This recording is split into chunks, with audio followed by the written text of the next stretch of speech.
un chiffre, un seul, et il résume tout ce qui se passe en ce moment dans le portefeuille des Français. En 2025, la dépense de consommation finale des ménages a augmenté de 0,4% en volume, mais le pouvoir d'achat du revenu disponible brut a diminué de 0,4%. Tu lis bien, on dépense plus, mais on peut se permettre moins. Les années 2022 et 2023 ont été brutales pour le pouvoir d'achat, avec une inflation cumulée de plus de 10% sur 2 ans et des augmentations salariales qui n'ont pas suivi. Les salariés français, et même si 2024 a amorcé une correction de 0,8%, que 2025 l'a accéléré à 1,1% et qu'en 2026 le gain atteint 1,6 points, le plus haut depuis 2019, le cumul des 3 dernières années compense presque intégralement les pertes de 2022 et 2023. Le mot-clé ici, c'est presque. Parce que derrière cette moyenne, les cadres et profils tech, près de la moitié des Français pensaient que leur pouvoir d'achat allait diminuer en 2025. Ce n'est pas du pessimisme, c'est une perception nourrie par des factures qui grimpent plus vite que ceux qui quittent ton compte bancaire chaque mois et qui ne te rapportent rien. Ou pire, qui te coûte de la richesse future. Moi, c'est Lucas. Je suis derrière Mathias Finance. Et si tu es là, c'est probablement parce que tu commences à sentir que quelque chose cloche dans ta façon de dépenser. Pas parce que tu vis au-dessus de tes moyens, mais parce que le terrain a bougé. Les entreprises ont appris à extraire le maximum de chaque transaction.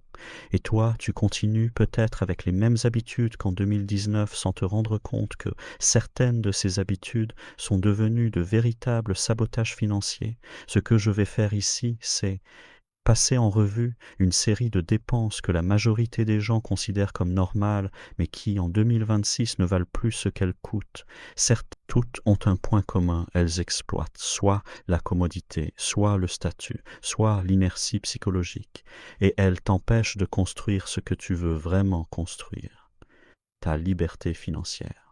Un petit avertissement avant qu'on plonge ensemble ce que je partage ici. Ce sont des réflexions personnelles, des analyses basées sur des données publiques et des raisonnements logiques. Ce n'est pas du conseil financier personnalisé. Chaque situation est unique. Si tu as besoin d'un accompagnement adapté, tourne-toi vers un conseiller en gestion de patrimoine agréé par l'AMF. Bon, on y va. Première dépense à remettre en question, la livraison de repas. Et là, je vais peut-être te piquer un peu, parce que c'est devenu tellement ancré dans notre quotidien qu'on ne calcule même plus. Tu ouvres ton téléphone, tu fais défiler les restaurants, tu choisis un plat, tu valides. 20 minutes plus tard, on sonne en bas. C'est simple, c'est rapide. Et c'est ruineux. Uber Eats applique une commission de base d'environ 30% sur les commandes en livraison en France et Deliveroo se situe entre 25 et 32%, 30%. Tu crois que le restaurateur absorbe ça? Bien sûr que non. Pour toute commande, chaque plateforme prélève une commission estimée entre 24 et 25% et le restaurateur répercute ce surcoût sur le prix affiché dans l'application. Résultat, un plat à 14 € en salle te revient facilement à 18 ou 19 € sur l'application. Et ce n'est que le prix du plat. Ajoute les frais de livraison entre 0,49 et 5,49 € selon la distance, les frais de service qui représentent 10% du montant de la commande et parfois un supplément pour commande minimum non atteinte. Un repas qui coûte 12 € au comptoir du restaurant peut facilement atteindre 22 à 25 € livré chez toi. C'est un surcoût de 80 à 100%. Pourquoi? Pour que quelqu'un fasse 10 minutes de scooter à ta place. Le marché français de la livraison de repas est désormais un duopole Uber Eats et Deliveroo, DoorDash ayant finalisé le rachat de Deliveroo le 2 octobre 2025 et Just Eat ayant fermé en France fin 2024, ce qui signifie moins de concurrence entre plateformes, moins de pression à la baisse sur les commissions et une dépendance accrue à deux géants. Fais le calcul toi-même. Si tu commandes en livraison 2 fois par semaine avec un surcoût moyen de 12 € par commande, c'est 1 250 € par an. Investis à 7% annuel dans un PEA sur un bon fonds indiciel pendant 20 ans. Ces 1 250 € annuels deviennent environ 55 000 €. Tu viens de perdre 55 000 € en commodité de canapé. Et les abonnements mensuels de type livraison gratuite, ils ne te font pas économiser, ils te font commander plus souvent. C'est leur raison d'être. Le modèle repose sur le fait que tu normalises un comportement qui, financièrement, n'a aucun sens en usage régulier. Commande une fois de temps en temps quand tu es vraiment coincé, pas de souci. Mais le réflexe du mardi soir devant la télé, celui-là, il faut le regarder en face. Deuxième poste à interroger la voiture neuve. Parlons-en franchement. Le prix moyen d'une voiture neuve en France est passé de 19 800 € en 2010 à 36 700 € en 2024, une hausse de près de 85% en 15 ans. Pour la première fois depuis 2019, le prix moyen a reculé légèrement de 2%, s'établissant à 34 600 € en 2025 selon l'Institut Mobilité en Transition et le cabinet Seaways. Mais sur la période 2019 à 2025, les prix avaient grimpé de 29%. Et les analystes prévoient déjà 37 000 € de moyenne en 2026. 37 000 € pour un objet qui perd entre 20 et 25% de sa valeur dès la première année. Fais la soustraction sur une voiture à 37 000 €, tu perds entre 7 400 et 9 250 € rien qu'en dépréciation la première année. C'est l'équivalent de 10 mois de SMIC net qui s'évapore. Et la réalité du terrain, c'est que 6 voitures neuves sur 10 sont désormais acquises en LOA ou LLD. Autrement dit, la majorité des acheteurs ne peuvent plus se permettre d'acheter comptant, alors ils louent. Ils paient des mensualités pendant 3 ou 4 ans, et à la fin, ils ne possèdent rien. Et ils recommencent. Ce cycle-là, c'est une machine à détruire la richesse. Je ne dis pas qu'il ne faut jamais acheter neuf. Je dis que pour la grande majorité des gens, acheter une voiture d'occasion de 3 à 5 ans, une Peugeot 208, une Renault Clio, une Dacia Sandero, fiable, déjà décotée, et la garder 5 ou 6 ans, c'est infiniment plus intelligent. Le résultat est un pouvoir d'achat plus contraint pour une bonne part des ménages français qui s'orientent vers l'occasion, tendance qui s'observe nettement dans les statistiques récentes. Et les constructeurs l'ont compris, il faut baisser les prix pour retrouver des clients, surtout face à l'arrivée de plus en plus massive de la concurrence chinoise, présente avec des produits de qualité et souvent moins chers malgré les droits de douane. Mais même avec cette pression concurrentielle, le prix reste structurellement élevé. En moyenne, une voiture neuve coûte aujourd'hui environ 35 000 €, soit une hausse de 33% en 10 ans. La question n'est pas « quelle voiture est belle ?» La question est « est-ce que cet objet qui perd de la valeur chaque jour mérite que je m'endette sur 5 ans ?» Un véhicule, c'est un outil de transport, un moyen d'aller du point A au point B. Les études sur les comportements des millionnaires, pas les gens qui affichent la richesse, ceux qui la construisent vraiment, montrent systématiquement qu'ils conduisent des véhicules raisonnables, achetés en dessous de leurs moyens. La voiture de luxe, c'est le symbole de la richesse apparente. Le PEA bien garni, c'est la richesse réelle. Tu préfères quoi? Troisième dépense sous la loupe, le restaurant. Ici, je vais nuancer, parce que la gastronomie fait partie de la culture française et je respecte profondément ça. Le problème, ce n'est pas le repas exceptionnel. Le problème, c'est le repas banal, devenu hors de prix. Le ticket moyen en salle est passé de 16 € en 2023 à 18 € en 2025 et en ligne, il atteint 25 €. Les prix des matières premières ont bondi de 15 à 20% depuis 2024, avec des cas spectaculaires comme 400% pour l'huile de friture ou 300% pour l'huile d'olive, et ces matières représentent en moyenne 34% du chiffre d'affaires des restaurateurs, ce qui a obligé plus de la moitié des établissements à augmenter leurs prix. Selon l'INSEE, après la période d'hyperinflation de 2022-2023, les prix se stabilisent à un nouveau palier structurellement élevé. L'indice des prix alimentaires s'est installé 25% au-dessus des niveaux pré-crise de 2021. Et les Français le sentent. 40% des Français limitent désormais leur sortie au restaurant pour des raisons budgétaires.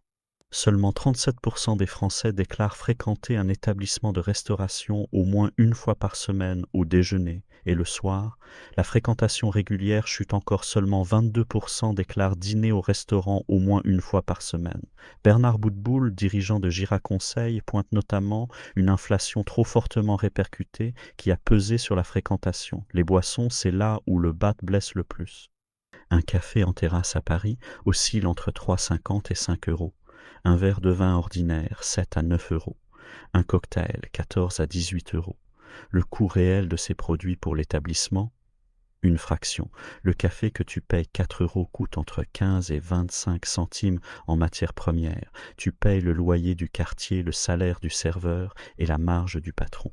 Je ne critique pas le modèle. Les restaurateurs souffrent aussi. 80% des restaurateurs peinent à recruter du personnel qualifié. Mais du point de vue de ton budget, l'arbitrage est clair. Un couple qui sort dîner une fois par semaine dans un restaurant correct, mettons 90 euros avec les boissons, dépense 4 680 euros par an. Ce même couple, en cuisinant des repas du même niveau à la maison, et on trouve des recettes extraordinaires en ligne, dépenserait environ 1 800 euros. La différence, 2 880 euros. Fait placer chaque année sur une assurance vie en fonds euros et en unités de compte. Sur 25 ans, cette somme peut générer un capital significatif. Je ne dis pas de ne plus jamais aller au restaurant. L'anniversaire, le dîner en amoureux, le repas entre amis, ces moments ont une valeur qui dépasse le prix du menu. Mais le déjeuner du jeudi midi, parce que j'avais la flemme de préparer quelque chose. Celui-là, il te coûte cher. Quatrième piège, l'empilement des abonnements de divertissement. Netflix, Disney+, Canal+, Amazon Prime, Apple TV, DAZN pour le foot, Spotify, Deezer. Additionne tout. Un foyer français moyen avec 4 ou 5 abonnements actifs dépense entre 60 et 90 euros par mois en contenu numérique. C'est entre 720 et 1,80 euros par an. Et le pire, c'est que la majorité du temps, tu scrolles sans rien trouver à regarder. Les plateformes fragmentent volontairement leur catalogue. Tel film est sur Netflix ce mois-ci. Il bascule sur Prime le mois prochain. Telle série que tu veux voir est exclusivement sur une plateforme que tu n'as pas. Le résultat, tu t'abonnes à tout pour ne rien manquer et tu ne regardes vraiment qu'une fraction de ce que tu paies. C'est le modèle du câble reconstitué, mais en pire, parce qu'au moins avec le câble, tu avais un seul prélèvement. La stratégie intelligente, c'est la rotation. Tu t'abonnes à une plateforme pendant 1 mois ou 2. Tu regardes tout ce qui t'intéresse, tu résilies, tu passes à la suivante. Coût mensuel 8 à 15 euros au lieu de 70. Tu accèdes au même contenu, juste pas en même temps. Et franchement, combien de séries tu peux physiquement regarder en parallèle? 1, 2? Alors pourquoi payer pour 8 plateformes simultanément? Dis-moi en commentaire combien d'abonnements tu as en ce moment. Pas de jugement, juste pour voir si je suis le seul à trouver que ça a dérapé. Cinquième dépense, aussitôt l'ouverture contre terre. Il n'en sortit rien, ce qui le surprit extrêmement. Et celle-là passait rapide, et celle-là va pas surpencher aussitôt l'ouverture contre terre. Il n'en sortit rien, ce qui le surprit extrêmement. Sauf que ce n'est plus vrai depuis un moment. Un menu classique chez McDonald's en France, un Big Mac en France, un Big Mac, des frites, une boisson à seul euro, selon les régions. J'en penserai aussitôt l'ouverture contre terre, mais il n'en sortit rien. Pour la restauration rapide, l'inflation cumule 3,6% en glissement annuel et même 3,9% en novembre 2025. On est loin du menu à 5 euros de 2015. La proposition de valeur initiale était pas chère, rapide, acceptable. On a retiré le pas cher de l'équation. Il reste rapide et de qualité nutritionnelle médiocre. Pour le même prix qu'un menu fast-food, tu achètes 500 grammes de blanc de poulet, une barquette de riz, des légumes frais et tu prépares 3 repas. 3. Le coût par repas tombe à 4 ou 5 euros avec une densité nutritionnelle incomparablement supérieure. Quelqu'un qui mange en fast-food 5 fois par semaine à 12 euros le repas dépense 320 euros par an. En cuisinant ces mêmes repas, la dépense tombe à environ 1 200 euros. L'écart de 1 920 euros par an sur une carrière de 30 ans placée sur un PEA en ETF Monde à rendement historique moyen, c'est une somme que je te laisse imaginer. La question que je te pose, c'est: tu payes pour te nourrir ou pour ne pas avoir à cuisiner. Parce que si c'est la commodité que tu achètes, elle a un prix que tu n'as probablement jamais calculé. Sixième poste, le dernier smartphone sorti. Chaque automne, c'est le même rituel. Apple présente le nouvel iPhone. Samsung dévoile le Galaxy. Les médias s'emballent. Et des millions de personnes se précipitent pour acheter un téléphone à 1200, 1400, parfois 1600 euros. Pourquoi faire? Trancha aussitôt l'ouverture contre terre. Il n'en sortit rien, ce qui le surprit extrêmement. 8% plus rapide sur des tâches que tu n'effectues jamais, disposé d'un écran légèrement plus lumineux que tu ne distingues pas de l'ancien. La vérité, c'est que la différence entre un smartphone haut de gamme de 2023 et celui de 2026 est imperceptible pour 95% des utilisateurs. Tu envoies les mêmes messages, tu navigues sur les mêmes applications, tu prends les mêmes selfies. La seule différence tangible, c'est le montant sur ta carte bancaire. Un téléphone reconditionné de 2 générations précédentes coûte entre 400 et 600 euros. Il fait strictement la même chose. Et en France, le marché du reconditionné explose, notamment grâce à l'indice de réparabilité imposé par la loi, qui pousse les consommateurs à réfléchir avant de jeter et remplacer. Si tu changes de téléphone tous les 2 ans en achetant le dernier modèle, tu dépenses environ 650 euros par an en dépréciation pure. En passant au reconditionné et en gardant ton appareil 3 ou 4 ans, ce coût tombe à 120 ou 150 euros par an. La différence 500 euros annuels, investis pendant 25 ans, c'est une somme qui travaille pour toi au lieu de dormir dans un tiroir sous la forme d'un ancien téléphone que tu n'as jamais revendu. Les fabricants ont intérêt à ce que tu achètes le dernier modèle.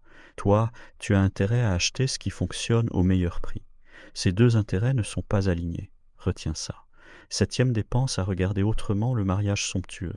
Et je sais que je marche sur un terrain sensible. Le mariage, c'est l'amour, c'est la famille, c'est la célébration, mais c'est aussi devenu une industrie qui exploite l'émotion pour gonfler les factures.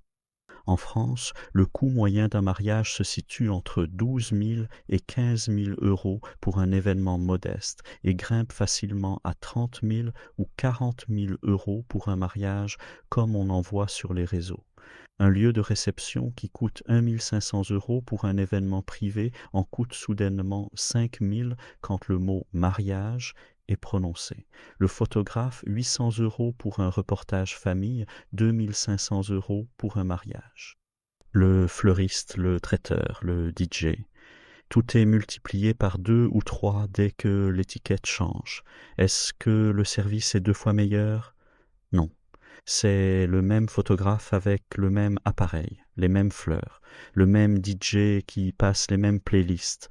Tu payes la surcharge émotionnelle, tu payes parce que c'est le plus beau jour de ta vie et que personne n'ose négocier le plus beau jour de sa vie.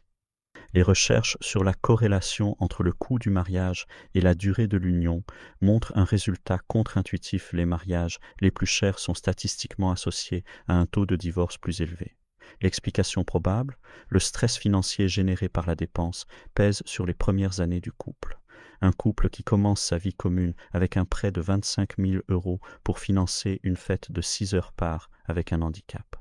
Ces 25 000 euros injectés dans un apport immobilier, en France, où l'accès à la propriété est un marqueur majeur de stabilité financière, c'est la différence entre obtenir un prêt favorable ou se faire refuser par la banque. C'est la différence entre une première propriété à 28 ans et une première propriété à 35 ans. Ces temps de loyer perdus parce qu'on a préféré le spectacle au patrimoine. Je ne juge personne.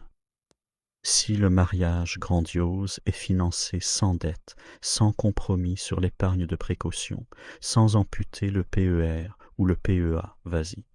Mais si la facture finit sur un crédit à la consommation, il faut avoir le courage de se demander pour qui on organise vraiment cette fête, pour le couple ou pour le regard des invités. Huitième point, le voyage au-dessus de ses moyens. Voyager est l'une des expériences les plus enrichissantes qui existent. Je le pense sincèrement. découvrir un village de Toscane, marcher dans les ruelles de Lisbonne, observer un coucher de soleil sur la mer Égée, tout cela a une valeur immense. Mais il y a une différence fondamentale entre le voyage et le voyage à crédit. Les dépenses de restauration et d'hébergement ont progressé de plus de 20% par rapport à 2019. Les hôtels ont enregistré la plus forte poussée d'inflation en 2025, avec une moyenne de plus 4,1% contre seulement 2% en 2024. Les billets d'avion depuis la France ont grimpé, les nuits d'hôtel ont grimpé, et les activités sur place ont suivi la même trajectoire. Une semaine à deux dans un hôtel correct en Grèce, vol compris, c'est entre 2 500 et 4 000 euros selon la saison. Une semaine en famille dans un parc d'attractions en Europe, je pense à Disneyland Paris ou Europa Park, c'est facilement 3 000 à 5 000 euros une fois qu'on a payé l'hébergement, les billets, les repas sur place. Pour un ménage français dont le revenu médian tourne autour de 200 euros net par mois, cette semaine de vacances représente 1 à 2 mois de revenus. Si c'est financé par le livret A, par l'épargne constituée au fil de l'année, parfait. Mais combien de personnes financent leurs vacances par le crédit revolving, par le découvert bancaire, par le paiement fractionné? Le bonheur du voyage dure une semaine, le remboursement dure des mois, et les intérêts ne font pas de photos souvenirs. Le voyage intelligent en 2026, c'est quoi? C'est la location entre particuliers plutôt que l'hôtel. C'est le road trip en France plutôt que le vol long courrier systématique. La France est le pays le plus visité au monde. On a la Bretagne, la Provence, les Alpes, le Pays basque, la Corse, les gorges du Verdon, les châteaux de la Loire. Est-ce qu'on a vraiment besoin de traverser un océan pour trouver de la beauté? Je ne dis pas de ne jamais partir loin. Je dis de partir loin quand on peut se le permettre sans compromettre le reste. Le 9e sujet, c'est le paiement fractionné. Alma, Klarna, Floa, Oni. Ces noms, tu les vois partout, sur les sites de vêtements, d'électronique, de cosmétiques, même pour une paire de baskets à 90 euros. Payé en 3 fois sans frais. La formule est séduisante, elle est aussi dangereuse. Parce que le paiement fractionné fait exactement ce qu'il est conçu pour faire. Il déconnecte l'acte d'achat de la réalité de ton budget. Un pull à 120 euros te semble cher, 3 fois 40 euros te semble raisonnable, mais tu n'as pas 40 euros de libre sur 3 mois consécutifs. Tu as juste l'impression d'en avoir. Et quand tu cumules 3, 4, 5 paiements fractionnés en parallèle, tu te retrouves avec des prélèvements qui s'empilent, des fins de mois qui se tendent et une vue d'ensemble de tes finances qui devient floue. C'est la version moderne du crédit à la consommation, mais sans la clarté d'un tableau d'amortissement que ta banque t'oblige à signer. Et quand tu rates un paiement, les frais arrivent. Et ton historique bancaire en souffre, ce qui peut compliquer ta demande de prêt immobilier le jour où tu voudras vraiment acheter quelque chose d'important. La règle ancienne reste la meilleure. Si tu ne peux pas payer comptant un bien de consommation courante, tu ne peux pas te le permettre. Point. Les seules exceptions raisonnables, c'est le logement, parce qu'il prend de la valeur, et éventuellement le véhicule, si tu en as besoin pour travailler. Mais financer un sèche-cheveux en 4 fois, c'est un signal d'alarme, pas une solution. 10e poste de dépense à revoir les marques pour les marques. 1 litre de lessive de grande marque 10 à 14 euros. Le même litre en marque distributeur 5 à 7 euros. La composition, quasi identique. Les agents lavants sont les mêmes molécules. La différence, c'est le budget publicitaire et le packaging. Et cette logique s'applique partout. Le paracétamol générique en pharmacie coûte 2 euros la boîte. Le Doliprane coûte 3 050 euros. La molécule active est strictement la même 500 ou 1000 mg de paracétamol. Tu payes le nom, pas l'efficacité. Les céréales, les conserves, les produits ménagers, les cosmétiques de base, dans toutes ces catégories, les tests comparatifs montrent que la marque distributeur fait jeu égal et parfois mieux que la marque nationale. Un foyer qui dépense 500 euros par mois en courses alimentaires et produits courants peut économiser entre 100 et 150 euros mensuels en basculant systématiquement sur les marques distributeurs. C'est 1 200 à 1 800 euros par an, sans aucun changement de qualité de vie perceptible. Et en haut du spectre, les marques de luxe poussent le paradoxe encore plus loin. Un t-shirt basique d'une grande maison de mode coûte 400 à 800 euros. Le même t-shirt, même coton, même coupe, sans le logo, coûte 20 à 40 euros. Tu payes le droit d'afficher le nom de quelqu'un d'autre sur ton torse. C'est littéralement du marketing inversé, c'est toi qui payes pour faire de la publicité. Je ne dis pas qu'il ne faut jamais se faire plaisir, je dis qu'il faut être conscient de ce que l'on achète vraiment. Si tu achètes la qualité, vérifie que la qualité existe.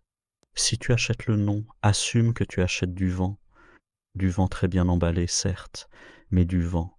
11e sujet, les box par abonnement. Cosmétiques, vins, snacks, chaussettes, café, thé. Il existe une box pour chaque catégorie imaginable. Le principe est séduisant. Chaque mois, tu reçois une surprise. L'ouverture du colis déclenche un petit shoot de dopamine. Le problème, c'est que cette dopamine te coûte 25 à 50 € par mois pour des produits que tu n'aurais jamais achetés toi-même. Et la plupart du temps, tu ne les utilises pas. Le rouge à lèvres d'une teinte que tu ne portes pas, le vin que tu n'aurais pas choisi, les sachets de thé parfumés à la violette qui dorment dans le placard depuis 6 mois. La valeur marchande du contenu est systématiquement inférieure au prix de l'abonnement. C'est mathématique, la marge de l'entreprise doit bien venir de quelque part. Et la résiliation, délibérément compliquée. Des liens cachés, des emails sans réponse, des engagements de durée minimum. L'inertie joue en leur faveur. Combien de Français continuent de payer des box qu'ils n'ouvrent même plus? Je n'ai pas le chiffre exact, mais il est élevé. Si tu aimes un produit, achète-le directement. Tu choisis ce que tu veux, au prix que tu veux, quand tu veux. La box, c'est payer un premium pour que quelqu'un d'autre fasse un choix moins bon que le tien. 12e et dernier point, le café premium quotidien. Et là, je ne vais pas me faire des amis chez Starbucks. Un latte en France, c'est entre 5,50 et 7 € selon la taille et les options. Un cappuccino au comptoir d'un café de quartier, c'est 3 à 4 €. Une capsule de café à la maison, même une capsule de bonne qualité, c'est 35 à 50 centimes. Avec une cafetière à filtre ou une cafetière italienne, c'est encore moins. Le rituel du café acheté chaque matin à 5 € en moyenne coûte 1 825 € par an. Le même café préparé chez toi coûte environ 150 € par an. Différence 1 675 €. C'est presque un mois de SMIC pour du café. Placé sur un PEA en ETF Monde pendant 30 ans, à rendement historique. Ces 1 675 € annuels deviennent un capital qui se compte en dizaines de milliers d'euros. Un café que tu prépares chez toi en 3 minutes, que tu mets dans un thermos et que tu emportes avec toi. Même goût, même caféine, même effet. La différence, c'est que dans un cas, ton argent travaille pour toi. Dans l'autre, il travaille pour une multinationale cotée au Nasdaq. Alors, est-ce que ces habitudes font de toi quelqu'un d'irresponsable si tu les as?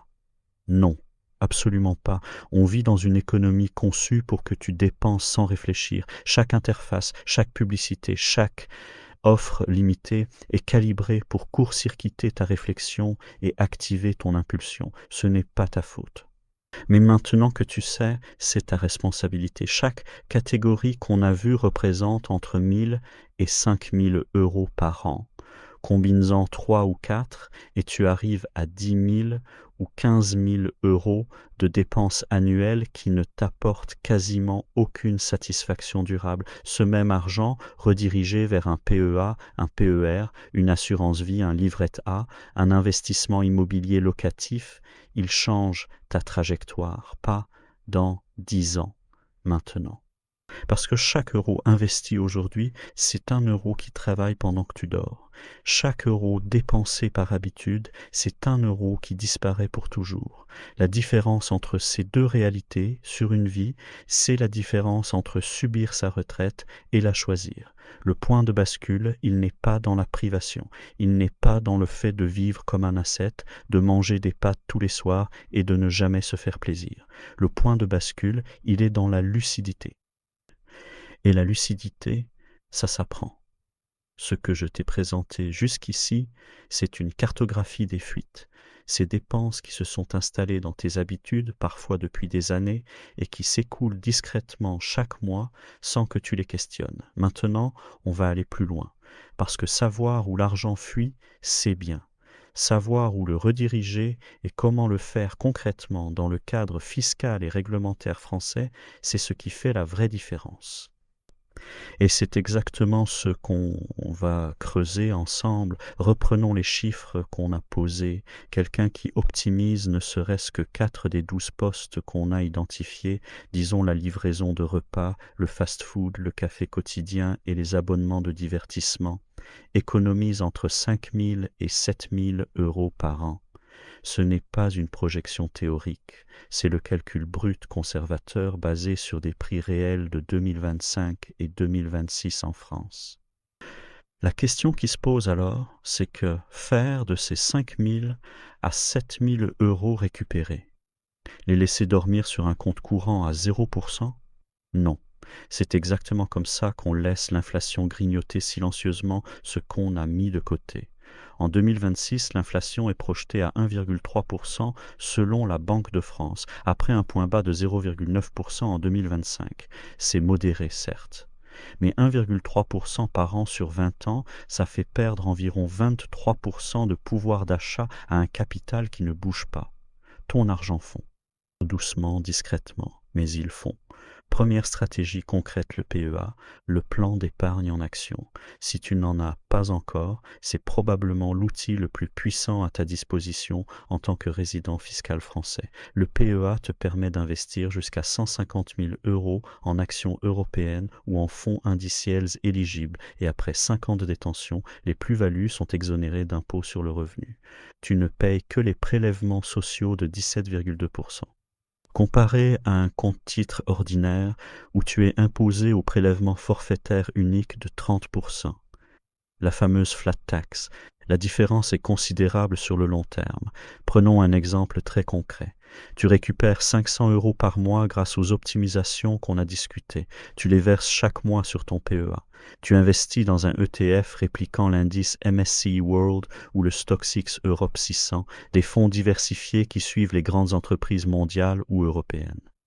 Le rendement historique moyen du MSCI World sur les 20 dernières années est d'environ 8 à 9% par an brut. Soyons conservateurs et prenons 7%. Avec 500 euros par mois à 7% pendant 20 ans, tu obtiens environ 260 000 euros. Sur ces 260 000 euros, ton capital investi représente 120 000 euros. Le reste, 140 000 euros, ce sont les intérêts composés, l'argent que ton argent a gagné. Et grâce à l'enveloppe fiscale du PEA, tu ne payes que 17,2% de prélèvements sociaux sur les gains, au lieu des 30% du PFU. Ça fait environ 24 000 euros d'impôts économisés par rapport au même investissement réalisé sur un compte-titre ordinaire. 24 000 euros, juste en choisissant la bonne enveloppe. Et tu n'as rien fait de compliqué. Tu as juste arrêté de commander des burgers sur ton téléphone et tu as mis cet argent au travail. Je caricature un peu, mais le fond est là. Deuxième levier, le PER, le plan d'épargne retraite. Celui-ci est particulièrement intéressant si tu es dans une tranche marginale d'imposition élevée, 30%, 41% ou 45%. Le PER te permet de déduire tes versements de ton revenu imposable dans la limite d'un plafond annuel, en général 10% de tes revenus professionnels de l'année précédente, avec un minimum et un maximum fixé chaque année. Pour une personne imposée à 30%, verser 5 000 euros sur un PER revient à une économie d'impôt de 1 500 euros. Autrement dit, les 5 000 euros que tu as économisés en coupant des dépenses inutiles ne t'ont en réalité coûté que 3 500 euros net après effet fiscal. L'État finance une partie de ton épargne retraite et l'argent placé sur le PER est investi en fonds euros, en actions, en obligations selon ton profil et il compose pendant toute ta vie active. Le jour de ta retraite, tu récupères le capital ou une rente selon les modalités du contrat. Un mot de prudence, les sommes versées sur le PER sont en principe bloquées jusqu'à la retraite, sauf quelques cas de déblocage anticipé. L'achat de la résidence principale étant le plus courant. Donc, le PER, c'est de l'argent que tu verrouilles pour le futur. C'est un engagement. Okay. Et c'est justement ce qui en fait la force, parce que l'argent que tu ne peux pas toucher, tu ne le dépenses pas. Tu ne le gaspilles pas un soir de faiblesse sur une commande de sushis livrée à domicile. Il travaille en silence. Et quand tu en as besoin, il est là. avec 20 ou 30 ans d'intérêts composés qui l'ont fait grossir. Troisième outil souvent négligé, l'assurance vie. L'assurance vie reste le placement préféré des Français, avec un encours total qui dépasse les 1 900 milliards d'euros. Pourquoi? Parce que c'est une enveloppe fiscale souple. Tu peux investir dans des fonds euros sécurisés, dans des unités de compte plus dynamiques ou dans un mélange des deux.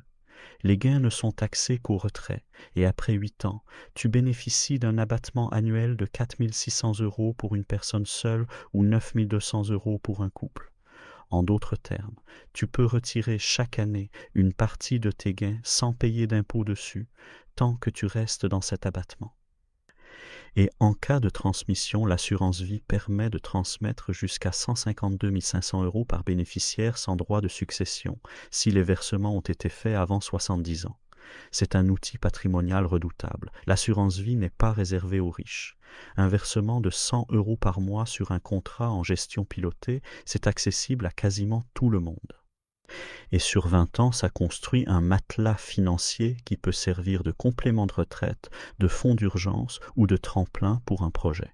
Maintenant, je veux aborder un cas concret qui illustre comment tous ces mécanismes s'imbriquent. Imaginons Sophie et Mehdi, un couple de trentenaires qui vit en région parisienne. Sophie est cadre dans une entreprise de services. Mehdi est technicien dans le secteur industriel. Revenu combiné environ 4 800 euros net par mois. Ils ont un loyer de 1 200 euros, une voiture en LOA à 350 euros par mois et des habitudes de consommation plutôt classiques pour leur génération. Ils commandent en livraison 3 fois par semaine. Ils mangent au restaurant le samedi soir. Ils ont 6 abonnements de streaming actifs. Ils achètent du café chaque matin au bureau. Ils possèdent chacun le dernier iPhone, financé en 24 mensualités. Et ils utilisent régulièrement le paiement fractionné pour leurs achats en ligne. Quand on additionne tout ça, voici ce que ça donne: livraison de repas, environ 2 000 euros par an. Restaurant hebdomadaire, environ 5 200 euros par an. Abonnement de streaming, environ 900 euros par an. Café quotidien pour deux, environ 2 600 euros par an. Financement des téléphones, environ 1 200 euros par an. Loa voiture, environ 4 200 euros par an. Total de ces 6 postes, environ 16 100 euros par an. C'est un tiers de leur revenu net. Un tiers, qui part en fumée. Ils ne sont pas en chat aussitôt l'ouverture contre terre. Il n'en sortit rien, ce qui le surprit extrêmement. Tout le monde le fait, mais de pas une stratégie financière. Maintenant, regardons ce qui se passe s'ils prennent 3 décisions. Première décision, ils cuisinent ensemble. Ils gardent le restaurant une fois par mois au lieu de chaque semaine. Ils préparent le repas et arrêtent la livraison, sauf urgence rare. Économie estimée 5 500 euros par an. Deuxième décision, ils passent à un abonnement streaming unique en rotation et font leur café à la maison avec une bonne cafetière à grains. Économie estimée 2 800 euros par an. Troisième décision, ils terminent leur LOA et achètent ensuite un véhicule d'occasion fiable au comptant, une Clio de 4 ans à 12 000 euros qu'ils gardent 6 ans. Et ils passent au reconditionné pour les téléphones. Économie estimée 4 000 euros par an. Total récupéré environ 12 300 euros par an. En 3 décisions, pas en se privant. En faisant autrement, c'est 12 300 euros répartis intelligemment, 500 euros par mois sur le PEA de Sophie, 400 euros par mois sur le PER de Mehdi, 125 euros par mois sur une assurance vie commune. C'est une machine à construire du patrimoine. Au bout de 20 ans, en suivant ces versements réguliers, leur patrimoine financier cumulé pourrait atteindre entre 350 000 et 450 000 euros selon les rendements. Ce n'est pas de la fiction. C'est des mathématiques. Des euros multipliés par du temps, multipliés par des intérêts composés. Les 1 700 premiers accords de salaire signés fin 2025 et début 2026 contiennent une hausse moyenne de 1,6% en léger repli par rapport aux années précédentes. 2% début 2025 et 3,3% début 2024. Les augmentations salariales ralentissent. Sur le long terme, les salaires n'augmentent que de 0,5% par an en euros constants selon l'INSEE, une progression lente, très lente. Tu ne contrôles pas ton salaire. Tu ne contrôles pas l'inflation, tu ne contrôles pas les décisions de la Banque centrale européenne, mais tu contrôles tes dépenses. Et quand tu rediriges tes dépenses vers des actifs qui prennent de la valeur au lieu de biens qui en perdent, tu reprends le pouvoir sur ta trajectoire financière. Je veux revenir un instant sur la psychologie de tout ça, parce que les chiffres ne suffisent pas.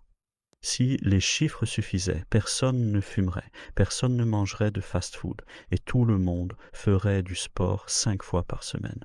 Les chiffres convainquent la raison.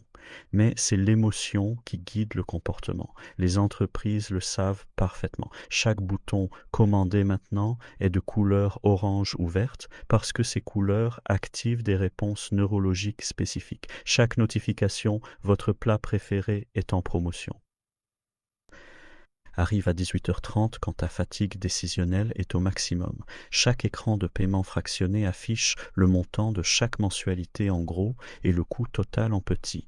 Ces interfaces ne sont pas conçues pour t'informer, elles sont conçues pour te faire cliquer. Ton arme contre ça, c'est la friction volontaire. Supprimer les applications de livraison de ton écran d'accueil. Retirer ta carte bancaire des sites d'achat en ligne. Instaurer un délai de 48 heures avant tout achat non essentiel de plus de 50 euros. Ces micro-décisions créent des barrières entre ton impulsion et ton portefeuille. Et elles fonctionnent. Pas parce qu'elles t'empêchent d'acheter, tu peux toujours le faire si tu le veux vraiment, mais parce qu'elles t'obligent à passer par un moment de réflexion consciente. Et dans ce moment de réflexion, la majorité des achats impulsifs s'évanouissent d'eux-mêmes. Un autre aspect que je veux aborder parce qu'on en parle rarement dans ce contexte, la pression sociale. En France, la culture de la table, la culture du bien vivre, la culture du paraître ont un poids énorme. Quand tes collègues sortent déjeuner au restaurant chaque midi, dire non merci, j'ai apporté mon repas demande une forme de courage social. Quand tout ton entourage conduit des voitures neuves, arrivées en Clio de 2021, peut sembler en dessous. Quand tes amis publient des photos de vacances aux Maldives, ton week-end en Normandie paraît modeste. Mais voilà ce que la pression sociale ne te montre jamais, le solde du compte bancaire de ces gens. Leur mensualité, leur stress financier, leur absence d'épargne. La surface ne dit rien de la structure. Et la structure, c'est ce qui détermine si tu seras libre ou contraint dans 10, 20, 30 ans. Je vais te dire un truc que j'ai mis du temps à comprendre en tant que Lucas, en construisant cette chaîne et en échangeant avec des centaines de personnes via Matures Finance. Les gens qui construisent de la richesse réelle sont presque toujours invisibles. Ils ne portent pas de signe extérieur de richesse. Ils ne conduisent pas la voiture la plus chère du parking. Ils ne mangent pas dans le restaurant le plus cher du quartier. Ils ont compris que chaque euro a deux destins possibles, être consommé ou être investi. Et ils choisissent consciemment de pencher systématiquement vers l'investissement, pas par avarice mais par vision. Ils savent ce qu'ils construisent. Et ce qu'ils construisent vaut plus qu'un plat livré en 20 minutes. Parlons maintenant d'un aspect très pratique, la déclaration d'impôts et les erreurs que beaucoup de Français commettent. Si tu as un PER, pense à vérifier chaque année que tes versements sont correctement reportés dans ta déclaration. La case 6NS pour les versements déductibles individuels. L'oubli de cette case te fait perdre l'avantage fiscal. Si tu as un PEA, sache que les retraits avant 5 ans entraînent la clôture du plan et une fiscalité moins avantageuse. La patience est littéralement récompensée par l'État. C'est l'un des rares cas où attendre te fait gagner de l'argent. Si tu investis via un compte titre ordinaire parce que tu veux investir hors Europe ou dans des actifs non éligibles au PEA, assure-toi de bien déclarer tes plus-values et tes dividendes. Le prélèvement forfaitaire unique de 30% s'applique par défaut, mais si tes revenus sont modestes, tu peux parfois opter pour le barème progressif, ce qui peut être plus avantageux. Un rendez-vous annuel avec un conseiller fiscal ou un conseiller en gestion de patrimoine. Ça coûte entre 100 et 300 euros, peut te faire économiser plusieurs centaines, voire milliers d'euros. C'est un investissement en soi. Et je veux terminer sur quelque chose qui me tient à cœur. L'autonomie financière, ce n'est pas un luxe, ce n'est pas un objectif réservé aux cadres supérieurs ou aux entrepreneurs. C'est un droit que tu exerces par tes choix quotidiens. En 2025, le revenu disponible brut des ménages a décéléré fortement, à seulement 0,5%, après 5% en 2024, notamment en raison de la baisse des versements de dividendes. Le contexte est ce qu'il est. Les revenus progressent lentement. La dynamique salariale a permis d'éviter une dégradation encore plus forte du pouvoir d'achat, mais il n'en sortit rien, ce qui le surprit extrêmement, car les dépenses contraintes demeurent élevées et ces revalorisations sont souvent absorbées par la hausse cumulée des prix des années précédentes. Mais dans ce même contexte, ceux qui font les bons arbitrages, ceux qui redirigent chaque euro récupéré vers un actif productif, ceux-là avancent pendant que les autres piétinent. Ce n'est pas une question de revenus, c'est une question de direction. Tu peux gagner 2500 € par mois et construire un patrimoine solide si tu maîtrises tes dépenses et investis la différence. Tu peux gagner 6000 € par mois et n'avoir aucune épargne si tout part en LOA, en livraison, en restaurant et en abonnement. Le montant du salaire ne fait pas la richesse, c'est ce que tu gardes qui la construit. Les prix de la dépense de consommation ont progressé à un rythme bien plus modéré en 2025 à 0,8% après 2,2% en 2024 et 7,1% en 2023. L'inflation ralentit, oui. Mais les prix ne redescendent pas. Ils se stabilisent à un niveau élevé. L'indice des prix alimentaires s'est installé 25% au-dessus des niveaux pré-crise de 2021, créant un nouveau normal. Ce nouveau normal, il faut l'accepter. Pas le subir, l'accepter et s'adapter. Et s'adapter, ça veut dire repenser ses priorités. Ça veut dire accepter que le monde de 2019 n'existe plus, que les prix ont changé, que les règles ont changé et que tes habitudes doivent changer avec. Si tu es arrivé jusqu'ici, c'est que tu fais partie de ceux qui veulent comprendre. Et comprendre, c'est le premier acte de liberté financière. Le deuxième, c'est agir. Pas demain, pas lundi prochain, ce soir. Ouvre ton relevé bancaire, regarde les 3 derniers mois, identifie les prélèvements récurrents que tu avais oubliés, les abonnements que tu n'utilises plus, les commandes que tu regrettes. Calcule le total et demande-toi, si j'avais investi cette somme chaque mois depuis 3 ans, combien aurais-je aujourd'hui? La réponse va probablement te faire mal, mais elle va aussi te motiver, parce que tu ne peux pas changer les 3 dernières années, mais tu peux décider maintenant ce que seront les 3 prochaines. Si ce contenu t'a parlé, si tu t'es reconnu dans certains de ces comportements, ou si tu as toi-même une astuce pour réduire certaines dépenses sans perdre en qualité de vie, je serais vraiment curieux de te lire en commentaire. Dis-moi quel poste de dépense tu comptes attaquer en premier. Dis-moi celui que tu refuses de lâcher et pourquoi. Et si tu veux aller plus loin, que tu veux comprendre comment construire un patrimoine solide en France en partant de zéro, abonne-toi à Matures Finance. On est là pour ça, pour t'aider à garder plus de ce que tu gagnes, pour que ton argent travaille pour toi et pas contre toi. L'économie veut que tu dépenses sans réfléchir. Moi, je veux que tu réfléchisses avant de dépenser. C'est toute la différence. Et en 2026, cette différence vaut plus que jamais.